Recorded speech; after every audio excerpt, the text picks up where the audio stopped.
Amén. Amén. Así que yo le pido que por favor usted le dé un fuerte aplauso a Dios por la vida de nuestro pastor amado, más amado por mí que por ustedes. Gracias, mi amor, gracias ahí con la transmisión. Muy buenas noches a todos, qué bendición. Buenas noches. Yo no sé ustedes, yo me gozo mucho la alabanza. Ustedes me ven ahí revolcándome a ver de pies. Me avisa por favor, pastora. ¿Listo? 3, 2. Ya listo. 2, 1. Muy buenas noches a las personas que se conectan a partir de este momento. Bienvenidos a este tiempo. Y a los que van a ver este mensaje en diferido, que sea el Señor hablando a sus corazones. A los que también van a ver este mensaje por este dispositivo. Y a los que están en este lugar, qué bueno verlos, en verdad. Qué bueno verlos a todos. Qué bueno saber que Dios hasta aquí nos ha traído, como dice su palabra. Qué misericordia, ¿no les parece eso maravilloso? Ya esta noche nos vamos a acostar la mayoría, todos, a dormir y a decirle al Señor gracias. Un día más, con luchas, con inconvenientes, con triunfos, con tiempos buenos. Pero qué bendición tener este momento. Amén. Incline su rostro, oramos una vez más. Padre, en el nombre de Jesús, Señor, te damos las gracias, Dios, porque reconocemos que es tu misericordia la que esta noche nos trae a este lugar, nos permite este tiempo, Señor.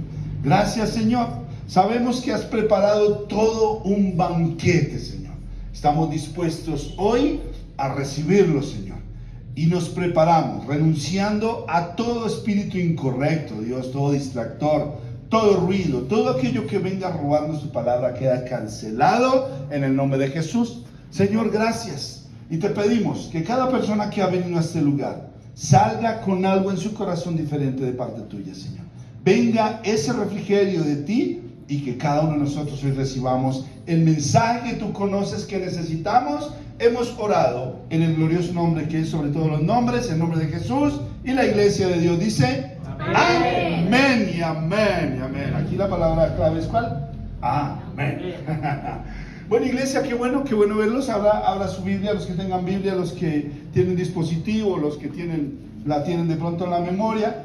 Abra su Biblia en el Evangelio según San Mateo. Vamos a estudiar, a revisar algo que el Señor me ha venido hablando sobre lo que necesita la iglesia. Obviamente, cada mensaje que preparamos, cada mensaje que Dios nos va listando, tiene que ver con la necesidad que necesita suplir nosotros. Hoy Mateo 16:23 nos va a hablar de lo que va a ser la cita bíblica por excelencia, va a ser la cita bíblica que nos va a marcar el derrotero. Yo le voy a dar a cada uno de ustedes la autoridad pastoral de que usen la unción del codo con el que está al lado, si lo ve que está ahí, como use la unción del codo con todo el respeto y que le diga, hey, ve viejo, bonito este mensaje. ¿Listo? Bueno, Mateo 16:23 ya lo tenemos todos, amén. Dice así: pero él, volviéndose, dijo a Pedro: quítate delante de mí, Satanás, me eres tropiezo, porque no pones la mirada en las cosas de Dios, sino en las cosas de los hombres. Amén y amén. Hay una frase, una palabra, un movimiento, hay algo que en la mayoría de circunstancias nos acompaña, en especial en las circunstancias difíciles. ¿Alguien ha escuchado hablar aquella famosa frase que dice que mientras haya esperanza hay vida? O que mientras hay vida hay esperanza. También se puede usar a viceversa. Y hay otra que a mí no me gusta mucho, pero que se usa también coloquialmente, que la esperanza es lo último que se pierde. Que la esperanza es lo último que se pierde. A mí no me gusta en realidad, porque al revés, es la esperanza lo que nos sostiene en muchas circunstancias de la vida. Es la esperanza la que nos motiva, nos lleva, es la gasolina, es el combustible que a veces Dios pone en nosotros para que sigamos adelante en algo. Yo he escuchado muchas historias, quizás usted las ha escuchado, pero si de pronto hablamos de algo que ha sucedido muy recientemente en nuestro país, y es el atentado contra este candidato Uribe, no recuerdo el nombre, Miguel Uribe. Todos los días la clínica, el Hospital Santa Fe, que es donde él está, lanza por medio del director médico de esta clínica algo que se llama una nota, un mensaje, un reporte médico de cómo el Señor va avanzando, cómo Dios ha venido haciendo algo con él. Amén, que sea así lo termine. Pero esto en su familia y en la mayoría de personas que están conociendo el caso, otros que hemos orado por, no necesariamente por él, sino porque la violencia en ese país no vaya a empezar de esa manera de nuevo, como hace unos años atrás. algo que nos da ese mensaje, ese parte médico, se llama esperanza, ¿sí o no? Esperanza, y esperanza es eso que nos lleva a creer que todavía Dios puede actuar. Lamentablemente lo digo así, la esperanza tiene que ver con la fe, porque también la fe nos motiva ¿a qué? A esperar algo, a tener confianza de que algo va a pasar, de que algo va a suceder en mi vida. No sé ustedes, cada uno de ustedes, cómo esté esta noche de esperanza frente a alguna circunstancia. ¿Cómo está tu fe? ¿Cómo está cada circunstancia que estás viviendo? Yo, por ejemplo, con mi hija tengo esperanza que Dios va a manifestar su milagro en ella. Yo creo que Dios ya tiene ese milagro hecho y lo único que estamos necesitando es que se cumpla ese tiempo de Dios. El milagro ya está en la cruz, ya fue dado en la cruz. De hecho, esta mañana el Señor me regañaba porque yo siempre oro por lo mismo. Por muchas cosas, obviamente, porque si no estaría rezando. Siempre oro por la sanidad de mi hija, para que Dios tenga sanidad sobre ella. Y yo le decía al Señor esta mañana quebrantado, le decía, Señor, dime qué tengo que hacer yo para que mi hija reciba el milagro, para que llegue el tiempo del milagro. Dime qué tengo que hacer. Y el Señor me regañaba y me decía, no tienes que hacer nada, trompa. Ya todo lo hizo mi hijo en la cruz. Lo único que tienes que hacer es esperar. ¿Y eso tiene que ver con qué? Con esperanza. Sin querer, mi hija me dio una introducción mejor que la que yo había preparado. Eso no fue preparado, bueno, eso ella lo acaba de vivir en realidad. Pero yo tengo esperanza. Yo le pregunto a usted, ¿tiene esperanza? ¿Usted tiene esperanza en la vida? ¿Por qué le digo esto? Porque a veces nosotros vamos decayendo de acuerdo a lo que vamos viviendo, de acuerdo a lo que nos van diciendo, de acuerdo a lo que hemos hecho en la vida, los errores que hemos cometido, las cosas que hemos hecho mal, y se va decayendo nuestra esperanza. Pero eso en realidad no se compara frente a lo que Dios tiene para mí. ¿Por qué les tocaba el texto bíblico que habla de un personaje muy conocido en la Biblia, muy hablado en la Biblia? Y estamos hablando de nada más y nada menos que del apóstol Pedro. El apóstol Pedro, aquí si usted lee este capítulo, todo el capítulo 16, se va a dar cuenta en los versos anteriores a este 23, cómo el apóstol, después de que el Señor Jesús les anuncia su muerte y cómo va a ser su muerte, el apóstol lo reconviene. ¿Qué reconvenir? Lo saca así para un lado, se lo lleva a un rincón de la sala del Señor y le dice al Señor Jesús, quizás en un tono bajo para que los demás no lo escucharan, le dice, Señor, ¿cómo se te ocurre a ti ir a la cruz?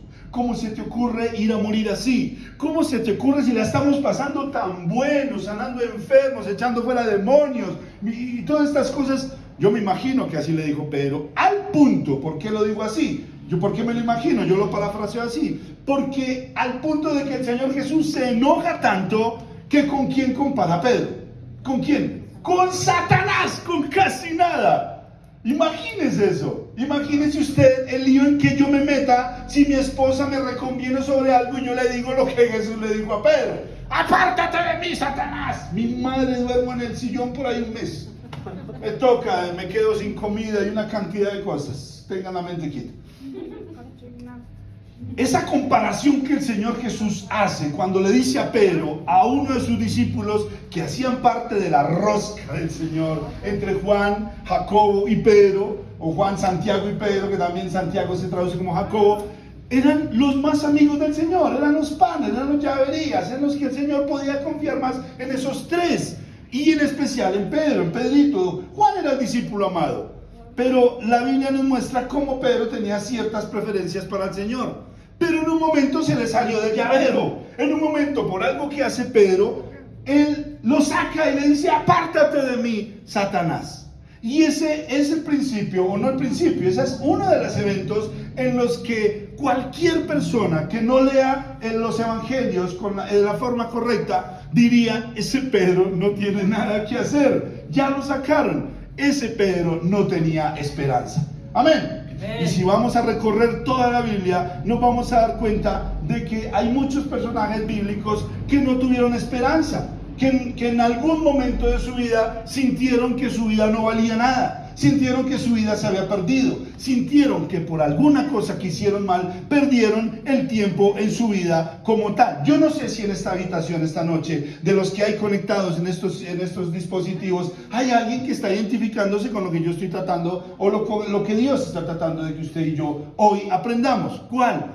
Que a pesar de lo que usted y yo hagamos, no perdamos la esperanza. ¿En que qué? En que el Señor Jesús pone los ojos en mi vida. y en ese momento todo va a tomar otro sentido. Amén. Se lo voy a llevar por medio de la enseñanza. Mira, hablemos de Moisés un momentico. Todos hemos hablado de Moisés, o la mayoría sabemos quién fue Moisés.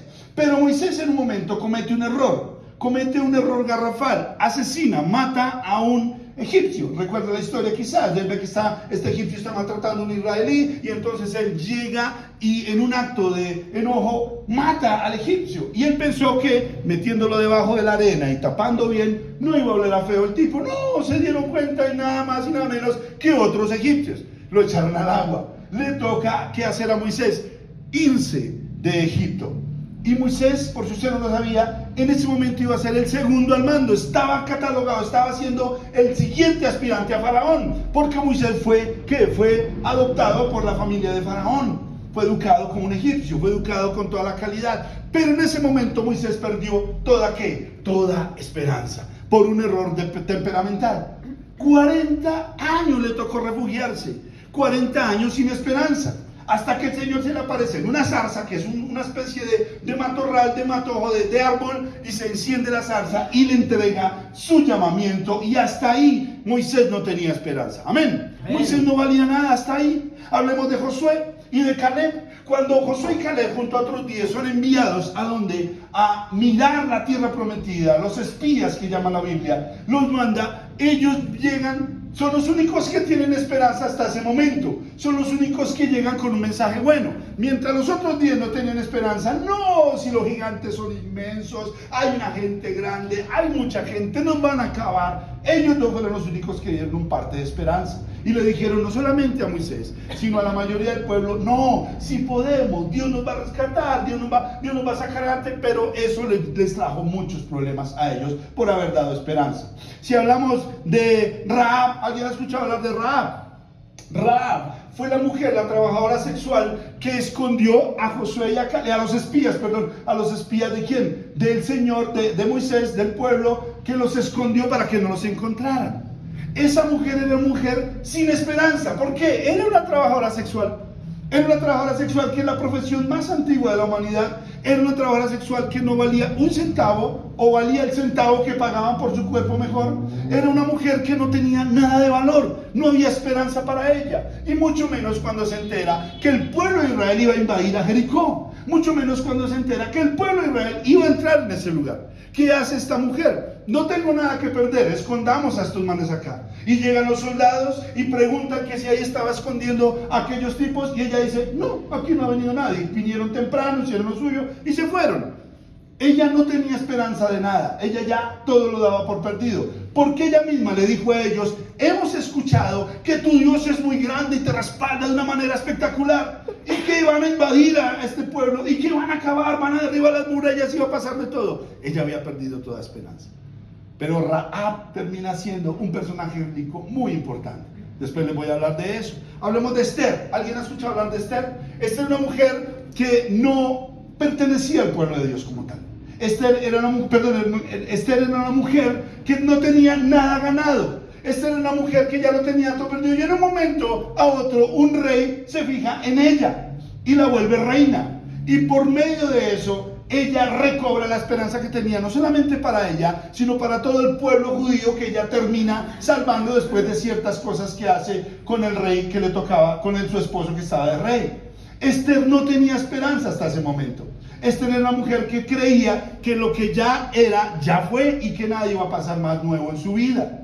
Y recobra la esperanza cuando este hombre va y la recupera y la vuelve su esposa de una manera especial por medio de su tío Mardoqueo. Entonces Esther trae la esperanza al pueblo de Israel, porque el decreto que había era acabar con todos los judíos al estilo nazi, al estilo Hitler. Ese iba a ser el primer genocidio del pueblo de Dios, pero Esther logra sacar adelante y trae esperanza al pueblo. Y si hablamos de David, ¿quién era David? David era alguien sin esperanza, al punto que el día que van a ungirlo, al día que va el profeta a buscar al nuevo rey de Israel, cuando le dice al papá de David que traiga a todos sus hijos porque de esa prole iba a salir el rey de Israel, él los trae todos y el único que no trajo, ¿quién fue? A David.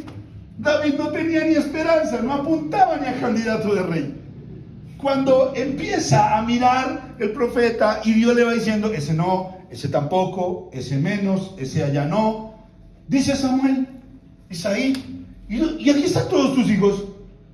Sí, no, me falta uno, el menor. ¿Dónde está? Pues está de pastor, porque ¿quién cuida las ovejas? No, vaya, tráigalo. Ese no tenía esperanza, ese no tenía ni idea de lo que venía para su vida. Era un hombre sin esperanza. Hasta ese momento en que lo traen delante de Samuel y el Señor le dice a Samuel, úngelo, ese es. Amén. Así le dice el Señor a Samuel. Y Samuel trae el aceite, lo unge, le bota todo lo que le dice a David. Y David sano. Yo creo que David, ¿para qué pasó? ¿Y ese señor quién es, pa? ¿Y ese poco de aceite que me echaron? ¿Qué? Increíble. Hasta ese momento David no tenía nada de esperanza. Él estaba y había nacido como ¿qué? Como pastor de ovejas. Y como pastor de ovejas iba a terminar según su esperanza. Amén. Amén. Hablemos de Betsabé. Usted sabe quién es Betsabé, Betsy. Hablamos de ella porque ella junto a David, cuando David ya era rey, cometieron adulterio. David la manda a traer, la embaraza, matan al esposo, hacen una cantidad de locuras tan tenaces. Pero hasta ese momento, Betsabé ya no tenía ninguna esperanza. Había sido deshonrada, su marido había sido hecho muerto, David ya la había deshonrado porque se había acostado con ella. Aparte de eso, había perdido el bebé, había muerto su bebé que nació. Hasta ese momento, Betsabé pasaba la historia sin esperanza. Era una mujer que ya no tenía nada que hacer. Imagínense cuando se enteraron, cuando salió la noticia, extra, Betsabé fue la que se acostó con el rey David, Betsabé, la esposa de Urías, fue la que, mi madre, esa mujer era para esconderse debajo de las piedras. No tenía ninguna esperanza, pero tiempo después, que hay algo maravilloso ahí, el Señor permite que otra vez David y Betsabé se encuentren, y vuelve él, le embaraza ya en otras condiciones. No hablo de lo físico, hablo de las condiciones que lo rodeaban. Ya ella obviamente era viuda, ya había pasado muchas cosas, ya el Señor había perdonado a David. ¿Y usted sabe quién es la tatarabuela del Señor Jesucristo? Se llama Betsabé. Betsabé fue la que Dios usó por medio de David. No solamente para que por medio de ella naciera otro de los reyes grandes que tuvo Israel, como fue Salomón, sino para que viniera el linaje de Jesús como tal. Betsabé es la tatarabuelita del Señor Jesucristo. ¡Qué locura! Siendo una mujer que ya no tenía esperanza, terminó siendo del linaje del Señor Jesús. Amén. Y si hablamos de Orfa, ¿alguien ha escuchado hablar de Orfa? No, sino que ese nombre es bien raro, ¿sí o no? Orfa era una trabajadora sexual que estaba en un prostíbulo en la época de los profetas menores. Y un día el Señor llama al profeta Gomelo, a Oseas, y le dice: ve a ese prostíbulo, pregunta por una mujer, búscate una trabajadora sexual y hazla a tu esposa. Imagínense, gracias a Dios yo soy casado, porque un hombre de Dios con todos los juguetes, que Dios vaya y le diga: José, vaya al prostíbulo allá cerca de Abastos, por Pati Bonito, y consígase una y cásese con ella. ¡Señor! ¡O Satanás! ¿Qué me quieres decir? Imagínense lo que le pasa al profeta. O sea, es uno de los profetas más santos de la Biblia. El Señor le dice: vaya, consiga una prostituta y se casa con ella. ¿Quién era esa mujer? Orfa. Y es que hasta ese momento la esperanza de esa mujer era que vinieran clientes a su negocio. No tenía más esperanza. Era que esa noche no pasara en blanco. Era que esa noche le pagaran bien. Era que esa noche el cliente de turno no la tratara mal. Era que esa noche llevara algo de comida por medio de vender su cuerpo. Esa era toda la esperanza de esa mujer. Pero no tenía ni idea de todo lo que Dios tenía preparado para esa mujer por medio del profeta. 2 veces lo hace. 2 veces la rescata. 2 veces la saca de ese mundo tan espantoso que puede ser ese. Una mujer sin esperanza, solamente en las manos de Dios lo pudo hacer. Y si hablamos por último, ya no por último la charla, no de emociones, no hemos terminado. Vamos a estar en la introducción. Hablemos de Pedro, de Pedrito, y hablemos de los errores de Pedro como tal. Porque Pedro tuvo muchos errores. El que le acabo de nombrar en Mateo 16, donde Jesús lo compara, lo iguala con aquel señor de cachos y cola. No, Satanás no es así, olvídese. Así que si a alguien se le presenta así, usted o no se tomó la pasta o algo raro está haciendo. ¿Lo oye? Sí. Mire, él era primero que todo, era una región que se llama Betsaida. Betsaida era una aldea de pescadores muy cerca a Jerusalén, y por ende Pedro era de la clase más baja que había en ese momento. Era un pescador. Con el respeto a los pescadores, por allá de Honda y de esa ciudad, porque los conozco, tuve un encuentro muy bonito en esa ciudad cuando en la época de su vienda. Y resulta que Pedro era del vulgo. Pedro no tenía educación, Pedro no tenía conocimiento. Muchos dicen que Pedro no sabía ni leer ni escribir, que era de la clase más baja que existía en ese momento. Pero la única esperanza de Pedro, y la perdía muy rápido, era que botara la red y la red se le llenara con algo de peces. Esa era la esperanza de Pedro. No tenía más esperanza, Pedrito. ¿Qué más vemos en Pedro? Pedro tenía un problema temperamental. Era una locura. Pedro era una bomba. Proverbios 4:23 nos enseña que de todo lo que nosotros guardemos, cuidemos y tengamos cuidado, es que el corazón. Porque de él mana la vida. Y está hablando de qué? De nuestras emociones. De esto tan carnal, de esto que jala, de esto tan visceral. Ese es el temperamento, que es muy diferente al carácter. Son dos cosas muy diferentes, pero las dos unidas hacen tu personalidad. Tú eres tu temperamento y eres tu carácter. Y Pedro tenía unos problemas de temperamento tenaces. ¿Alguien aquí tiene problemas de temperamento? Dígamelo pasito. ¿No? ¿Alguien tiene problemas de temperamento? ¿Alguien se enoja con facilidad? ¿Alguien se le salta la chispa de una manera increíble? ¿Alguien no aguanta muchas cosas? Y no solamente en eso, aquí hay alguien de pronto perezoso, aquí hay alguien que le gusta decir a toda hora, sí, yo lo hago, y nunca hace nada en la nación. Ese era Pedrito. Tenía unos problemas de temperamento que le trajeron muchos más problemas.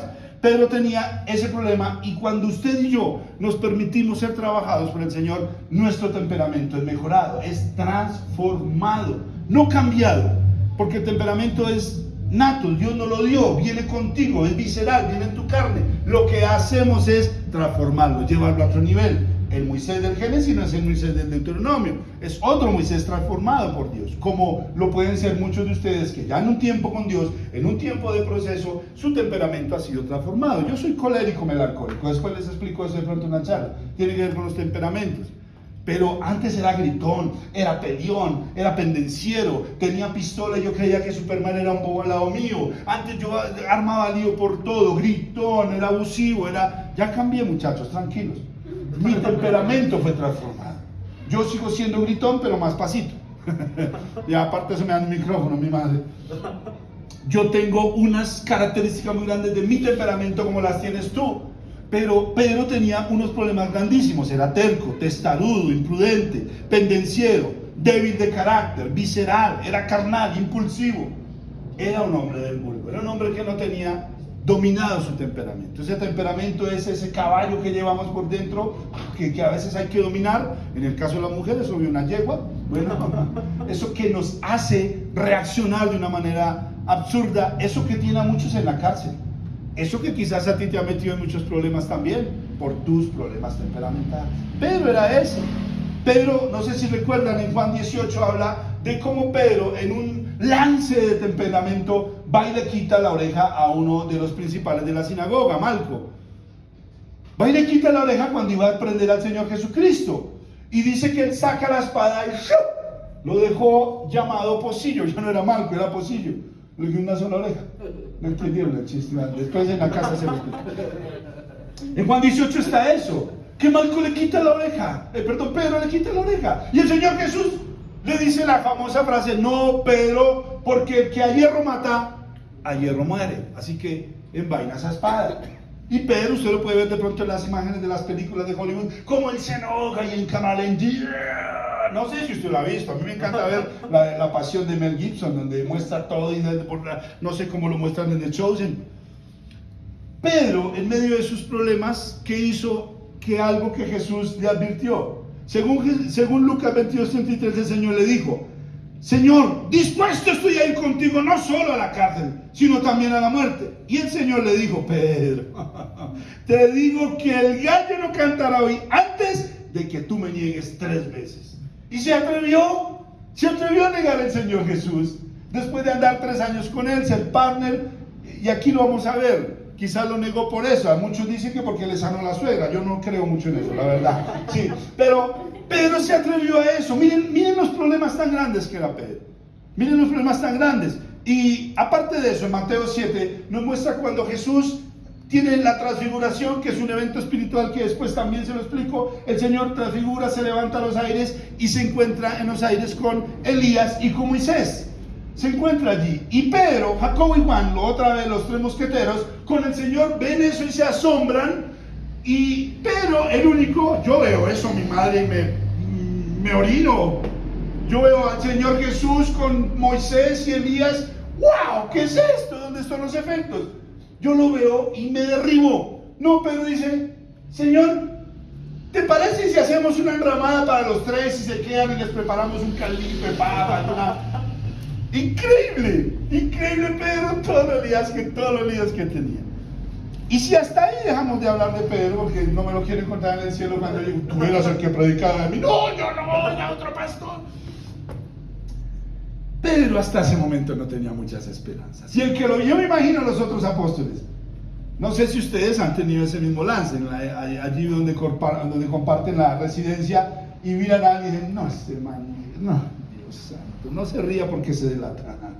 Pero uno se atreve a hacer esos juicios. No hay esperanza, uno no le ve futuro, uno ve que no va a avanzar, que no va a salir. Eso veían en Pedro quizás sus mismos compañeros. Eso no lo vio Jesús, porque en todos los eventos del Señor siempre le echó la mano. Entonces, como hablé mal de Pedro, y me toca restaurarlo ahora a Pedro, ¿por qué es tan importante que usted asuma esta enseñanza? Porque a partir de hoy usted tiene que tener otra esperanza. Porque al Señor Jesús no le importa tu pasado. Al Señor Jesús no le importa tu presente. ¿Qué le importa al Señor? Lo que viene por delante, tu futuro, la nueva oportunidad, la nueva esperanza, todo lo que Dios tiene para ti. Quizás tu error no es tan grande, quizás tu error no es tan garrafal, quizás los 20, 30, 40 años que han transcurrido en tu vida, en el caso mío 45, quizás no tienes un historial, un endowment, un listado de pecados tan grandes. Pero de pronto algún día te va a pasar algo, de pronto, y no lo vaticino, no soy profeta ni me las daré de eso. Pero la esperanza es algo que en las manos de Dios tiene que salir a flote en nosotros, en cualquier circunstancia, en cualquier circunstancia. Mire, en Juan 1:41 nos muestra el primer milagro que hizo el Señor Jesús. Y no fue el de convertir el agua en vino, no. El primer milagro que el Señor Jesús fue el llamamiento de los apóstoles. Un hombre, junto a su hermano Andrés, junto a otros 5, que toda la vida habían sido pescadores, vivían de eso, no tenían más esperanza, en un momento deciden seguir a Jesús. Eso es un milagro, mi madre. Eso es un milagro grandísimo y nadie lo registra como tal. Solo yo, ya me gané el crédito. No, mentira. Más de uno sabemos que es el primer milagro del Señor. ¿Cuál? Lograr que 5 personas que no creían en Él, que no lo conocían, que no tenían ni idea de lo que venía, dijeran, está bien, te vamos a seguir, hagámosle. Eran personas sin esperanza. Y ahí el Señor hace su primer milagro con él. ¿Qué? El Señor cree en ti. El Señor no le importa tu profesión, al Señor no le importa lo que hagas, no le importa tu pasado, no le importa tu vida. El Señor lo que le importa es que tú lleves a cabo el plan que Él tiene para ti. Amén. Amén. Pedro y los demás no tenían ni idea a qué se estaban abocando, qué venía para ellos, no tenían ni idea. Como usted y yo quizás no la tenemos. Yo nunca me imaginé, aunque lo anhelé, predicar la palabra de Dios. La primera vez que fue a una iglesia cristiana, que fue el Avivamiento, allí en la 68, y vi allá al pastor Ricardo montado en esa tarima, y todo lo que hacen, y la música y todo, yo sí recuerdo haber dicho, yo quiero estar en ese lugar, yo quiero predicar como ese señor, yo quiero hacerlo mejor quizá, me llené, pero yo no tenía ni idea de lo que Dios tenía preparado para mí. Y desde ese día a hoy han pasado muchas cosas en mi vida, en el ámbito pastoral, espiritual, que yo no sabía que Dios las tenía preparadas para mí. Cosas maravillosas, cosas buenas. Me han tocado momentos difíciles, claro que también. El que crea aquí que yo ando en tenis, pues a pesar de que esté en tenis, pero es así. La vida me ha dado también, y eso me ha formado como pastor. La vida me ha enseñado. Pero ya había un día en mi vida que yo no tenía esperanza. Tomaba alcohol, era promiscuo, estaba separado, no, hacía una cantidad de locuras. Hasta ese momento aún los míos no creían, no tenían esperanza en mí. Creían que todo estaba perdido. Como Pedro pasó igual. Pescador, su única esperanza, como le digo, era que la pesca esté buena, Señor. No hacían eso porque obviamente no creían en el Señor. Pero, hombre, que saquemos unas yuntas de pescadito para poderlos vender, para llevarlos a casa.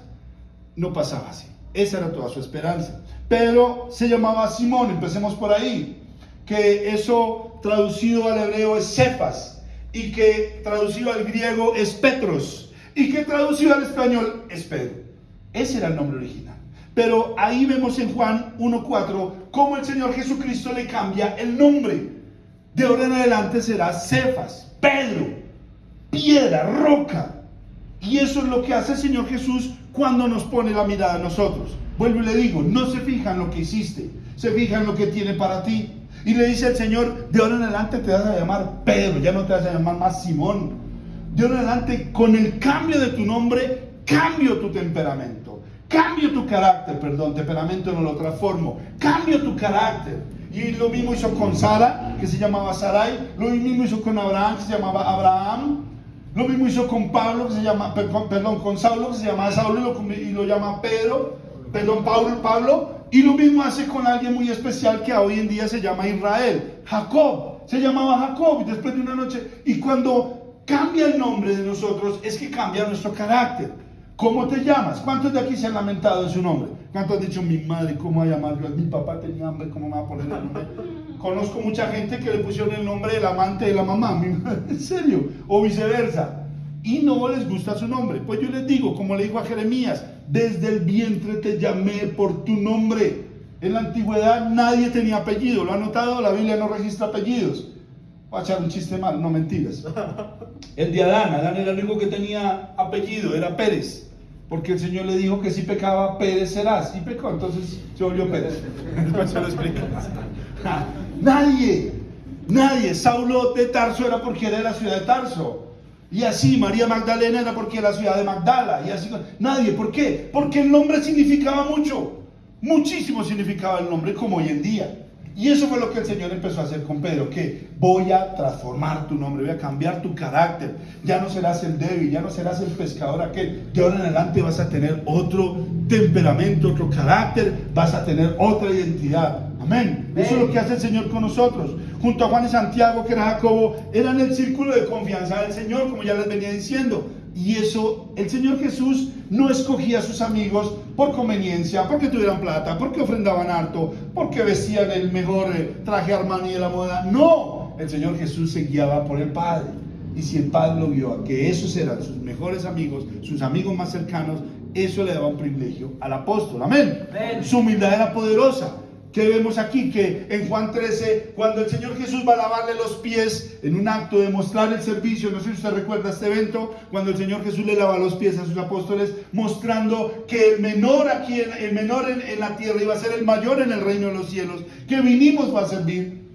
Pedro le dice, no, ni loco me vas a lavar tú los pies a mí, ni loco, ¿cómo se te ocurre? Le dice al Señor Jesús.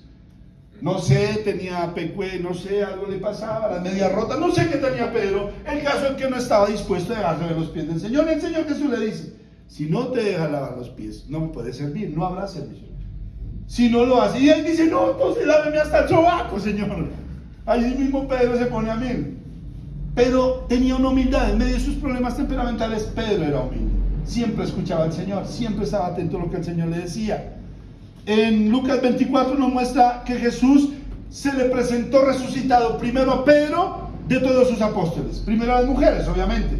Primero se le presenta a María Magdalena, a todas las mujeres. ¿Saben por qué? Entre otras cosas. Joanita sabe. Porque el Señor necesitaba que la noticia corriera muy rápido. Entonces primero se le presentó a las mujeres. No porque las mujeres son más hábiles, son más rápidas, no más chismosas, no lo interprete así, sino son más ágiles, son más diligentes que los hombres. Entonces, pero al primero de los apóstoles que se le presentó resucitado, ¿a quién? A Pedro. Eso era un privilegio. Eso le traía la esperanza a Pedrito. ¿Qué más vemos en Pedro? Pues aparte de eso, ¿qué escribe dos epístolas en la Biblia? ¿Qué más vemos en Pedro? Que en Juan 21, Jesús restaura a Pedro. Eso le va dando más esperanza a Pedro. ¿Qué pasa entonces? Dice que en Juan 21 se le aparece el Señor Jesús a Pedro y le da 3 veces, le hace un llamado y le dice, Pedro, ¿tú me amas? ¿Han escuchado esa enseñanza? Pedro, ¿tú me amas? Y muchos dicen, eso no hay certeza al respecto, que como Pedro lo negó 3 veces el Señor lo restauró. y 3 veces le pregunta si lo amas. Y las 3 veces que Pedro le contesta, le manda algo que usted y yo debemos tener como principio. El amar no es solamente de decirlo. Bueno, José, el amar es de demostrarlo. Cuando yo digo que amo, el Señor Jesús le dijo, Pedro, ¿me amas? Sí, yo te amo. Entonces cuida mi rebaño, apacienta mis ovejas, cuida de los míos. Ahí ya le está dando una esperanza. ¿Cuál? Vas a ser pastor. Vas a tener un rebaño acá. Ya no vas a ser, ya todo tu pasado quedó. Vas a ser un pastor. Amén. Amén. ¿Qué más vemos con Pedrito? Dice que en Marcos 1:29 su familia recibe la bendición, y estoy hablando de su suegra. Y recuerden que Andrés, uno de los discípulos del Señor, también era hermano de Pedro. Y va y sana a la suegrita, y va y le hace el favor a Pedrito. El andar con Jesús le dio a él una esperanza de vida. El andar con Jesús le traía garantías. ¿Usted se imagina ser el partner de Jesús?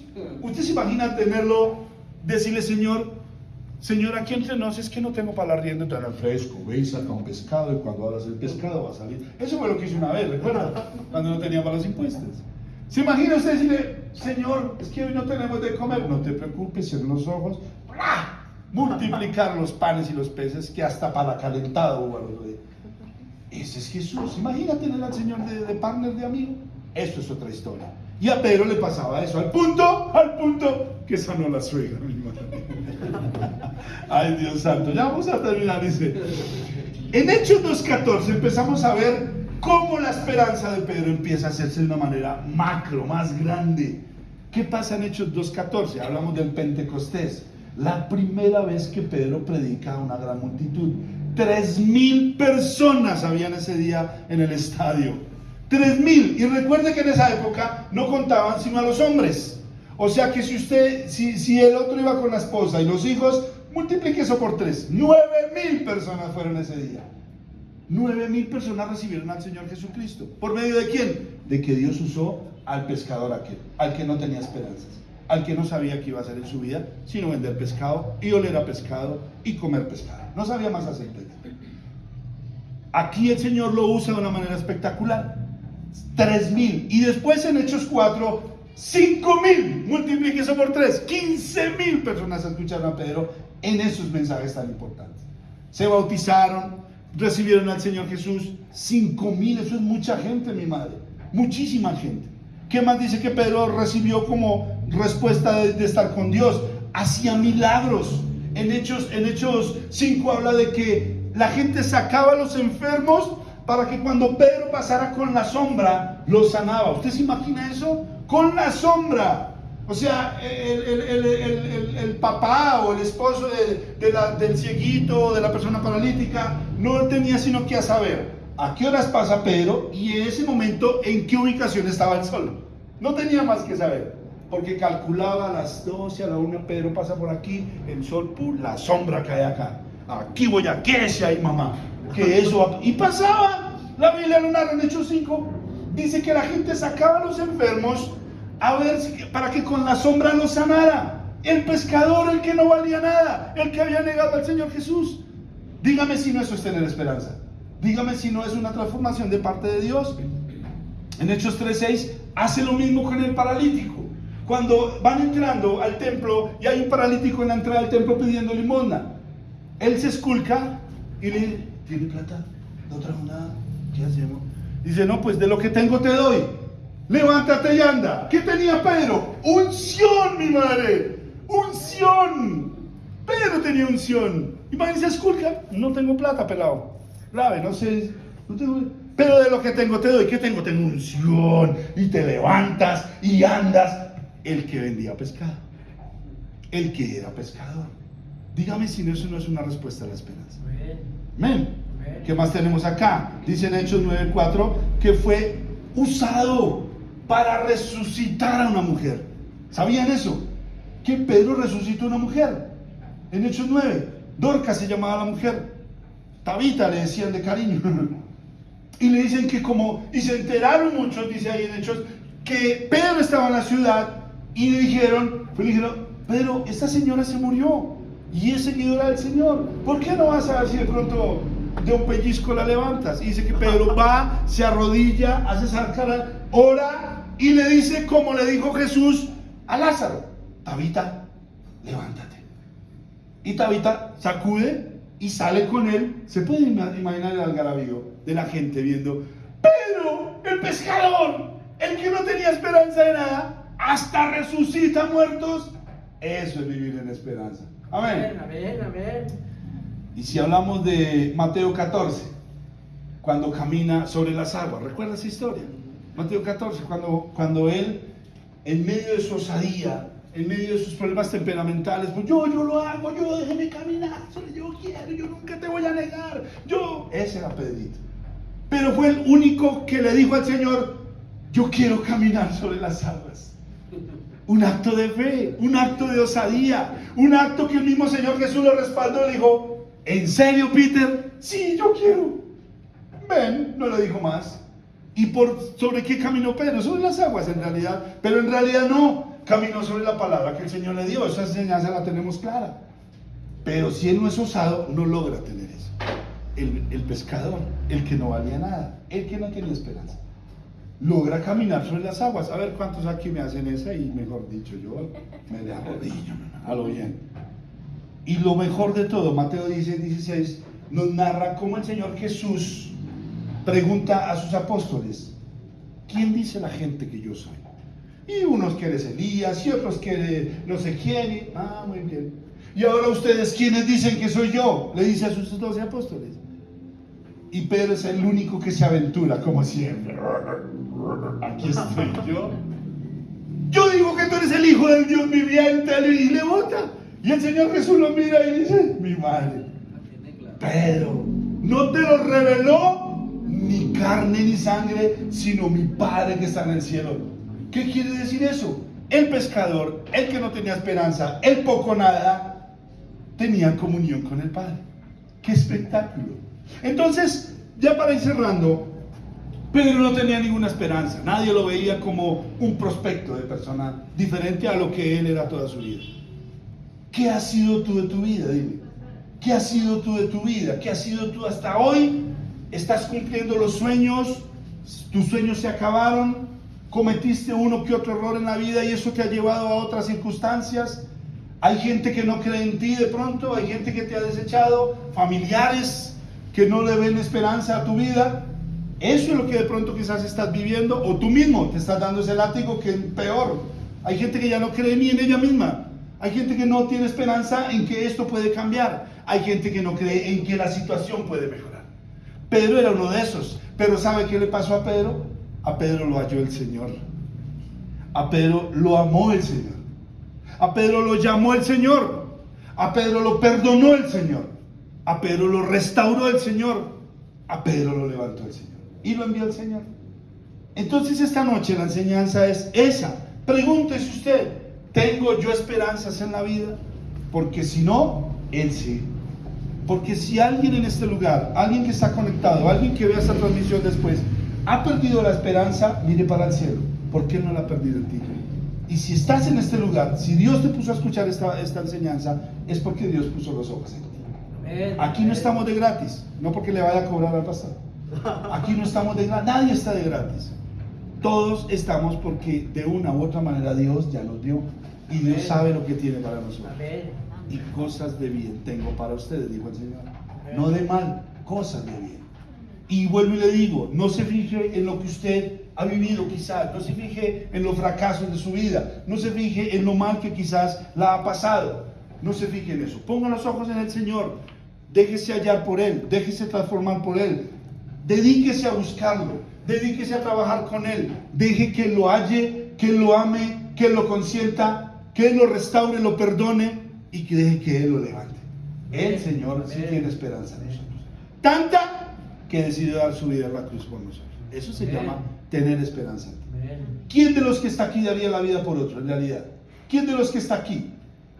En estos días escuchaba la historia de una niña que está en un hospital y le falta un riñón, tiene un problema en un riñón. Y resulta que han habido varios prospectos de donantes de su riñón. Pero en el momento en que van a hacer los exámenes, que eso no es que usted va a decir: yo vendo un riñón y me gano 500 millones de pesos. No, Su riñón tiene que servirle a quien lo va a recibir, si no, no sirve. Se pierde el riñoncito. Y escuchaba la entrevista y la única persona que era donante apto y que decidió hacerse los exámenes solo por descartar, decía la mamá, era el papá. Era la única persona sobre la faz de la tierra hasta ese momento que el riñón de él era compatible con todas las líneas compatibles de su hija. Nadie más podía hacerlo. Y decía el periodista, wow, entonces la niña ya... No es así. El papá no quiere darle. Mi madre le dio la vida y no le dio el riñón, desgraciado. Pero así era. No le daba un riñón, sabiendo que tenemos dos. Y que su vida puede seguir casi que normal. Debe tomar menos cerveza. Mejor, va menos al baño. No lo hacía el papá. Era increíble. Ahora, imagínese Jesús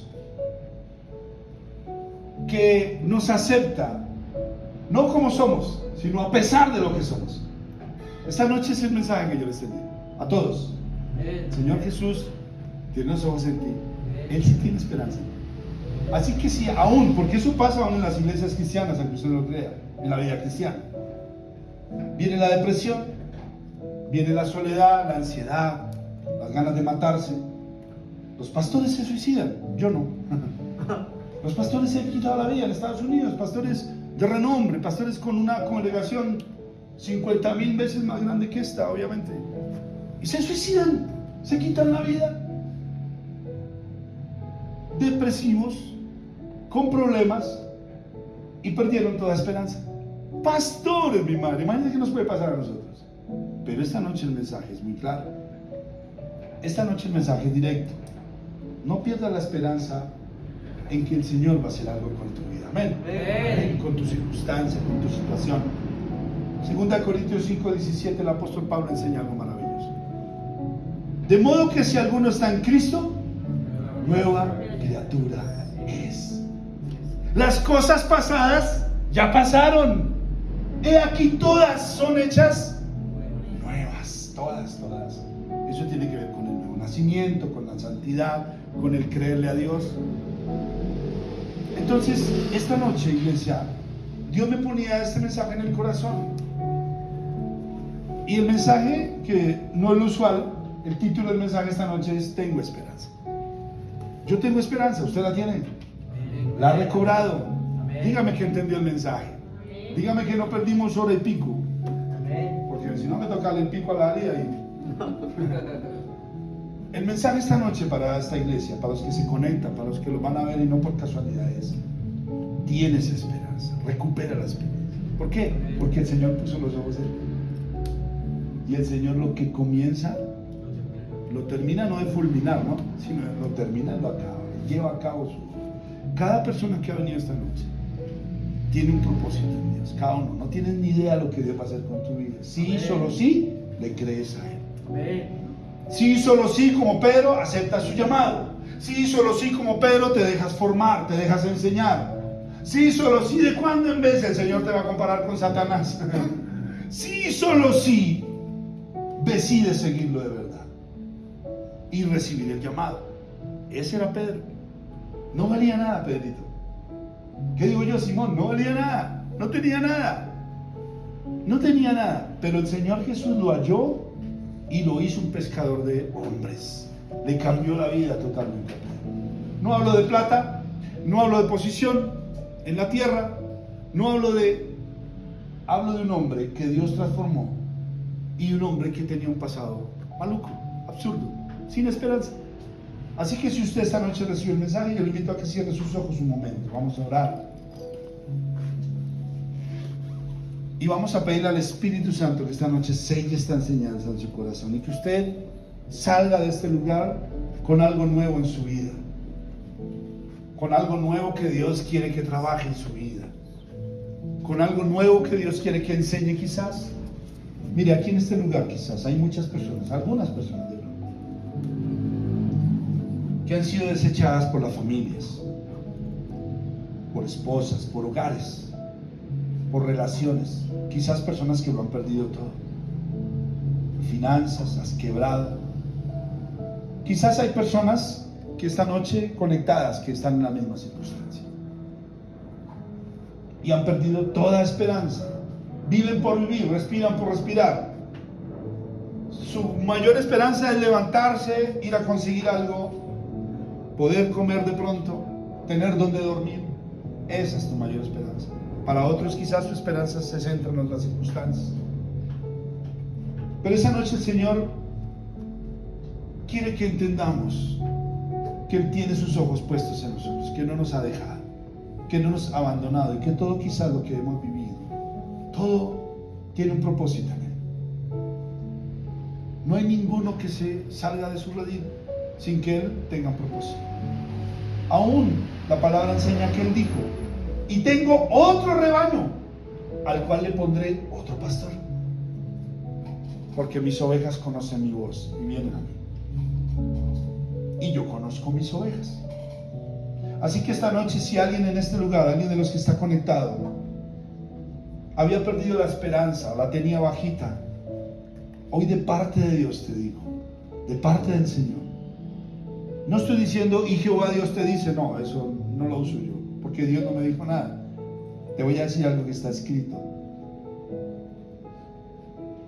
Porque para los que estamos en Cristo ya no hay condenación, y nuevas criaturas Él nos hace. Hay un nuevo nacimiento, hay una nueva oportunidad, que fue la que le dio a Pedro. Bien pudo haber escogido a cualquier otro. Pescadores habían por montones en esa playa ese día, pero el Señor Jesús pasó y lo vio, como pasa por tu vida y te ve en tu circunstancia, te ve que lloras, te ve que trabajas, te ve que vienes de un fracaso, te ve que has malgastado tu salud, tu vida quizás, te ve que no tienes enfoque, que no sabes para dónde vas, te ve que solamente tu diario vivir es levantarte y vivir solamente para eso. Pero así como Pedro, esta noche el Señor te mira, te halla, te llama, te santifica, te aparta, te perdona y va a hacer de ti una nueva historia. Y muchos se asombrarán, y muchos se asombrarán si tú esta noche recibes esta enseñanza y la asumes en tu vida y la pones todos los días por obra. Señor, quizás hoy no me fue bien, quizás mi familia no me ama, quizás tengo inconvenientes, pero yo sé que tú tienes esperanza, porque tú conoces mis planes, tú los has escrito, tú eres el que es dueño de mi vida. Así que esta noche, iglesia, en un acto de humildad como el mismo Pedro lo hacía, vamos, acepta el llamado del Señor a que haya un cambio en tu vida. Dile: Señor, aquí estoy sin esperanzas. Hasta hace media hora, una hora, estaba perdida, sin esperanzas, frente a X circunstancia, un negocio de pronto, alguna situación que se te estaba saliendo de las manos, algún parte médico que no veías mejorar, algún emprendimiento que de pronto no le ves pies y cabeza, y a veces te desesperas y a veces dices: ¿será que no es por ahí? ¿Será que no es el negocio? De pronto alguien en tu relación emocional, con tu matrimonio, de pronto con tus hijos, hay rompimiento y dices: no hay esperanza, no va a cambiar, no hay esperanza, este matrimonio se fue al bote, no hay esperanza, no hay cómo pagar. Esta noche el Señor te dice, esta noche el Señor te dice por medio de su palabra: yo pongo los ojos en ti. Nueva criatura eres si estás en mí. Todas las cosas pasadas tuyas ya fueron, ya no me importa, no me interesa tu pasado, me interesa la decisión que tomes hoy. Imagínate a Pedro cuando el Señor lo llama: ¡Hey, Cefas, Simón! Y Pedro miraba para todos los lados y quizás se asombraba y decía: ¿es a mí al que llama este Señor? No lo conozco, no tengo ni idea quién es. Simón, deja esas redes ahí, deja tu pasado ahí, deja todo ahí, ven y sígueme, ven, te va a ir bien conmigo y te voy a hacer pescador de hombres. Tienes un llamado, tienes dones, tienes un ministerio, tienes una familia por recuperar, tienes salud por recuperar, tienes tiempo por recuperar. Todo lo vas a lograr si aceptas el llamado del Señor. Vamos, iglesia, dile esta noche: Señor, me rindo a ti. Aquí estoy, Señor. Aquí estoy lleno de ganas de ver todo lo que tienes para mí de aquí en adelante. Todo lo que tienes preparado para mí, toda la restitución, toda la restauración, todo lo que en tus planes, en tu voluntad, en tu sueño, tú tienes preparado para mí.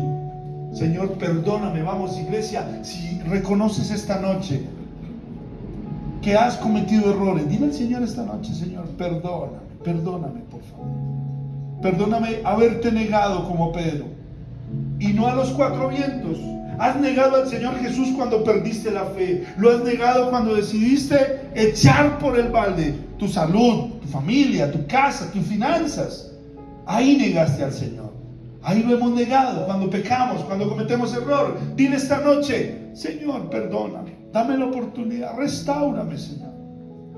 Quiero seguir adelante, papá. Yo te necesito un cambio de vida. Necesito salir de esta. Necesito ver con claridad lo que tienes para mí. Así que esta noche, Señor, decido aceptar tu llamado a la restauración,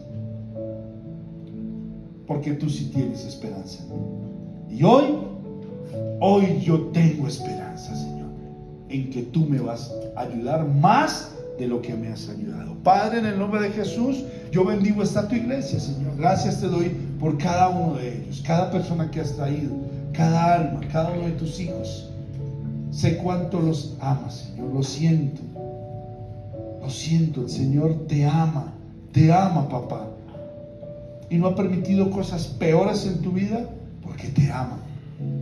No ha perdido la esperanza en ti porque te ama. Te ama tanto y cree tanto en ti que entregó su Hijo en la cruz por ti, por cada uno de nosotros. Dime si no te ama, papá.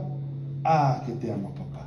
Padre, bendigo esta tu iglesia, Señor. Gracias te doy por ellos, por traerlos esta noche, por darles esta palabra, por usarme, Señor, si de alguna manera lo hiciste, Señor. Yo te pido que selles esta palabra en sus corazones, Padre amado. Llévalos a casa, llévalos a su lugar de refugio, de descanso, y que esta enseñanza retumbe en sus corazones, en sus mentes, cada vez que el enemigo venga a hablarles a su corazón, a decirles que son fracasados, que son perdidos, que ese negocio se perdió, que ese emprendimiento no va, que ese matrimonio no sirve, que esa vida se acabó, que ese hogar, que esa familia, que esa salud se fue. En el nombre de Jesús no aceptamos esa voz. Solo hay una que aceptamos esta noche. Tengo esperanza en ti. Yo tengo esperanza, Señor. Gracias te damos, Señor. Gracias, en el nombre de Jesús hemos orado, y la iglesia de Dios dice amén, y amén, y amén. Levante un aplauso al Señor, iglesia. Fuerte, que es para Dios, no es para mí. Qué bendición, iglesia. Gracias por su tiempo, por su atención. A los que se durmieron, el Señor los perdone en gran manera. Ellos saben quién es.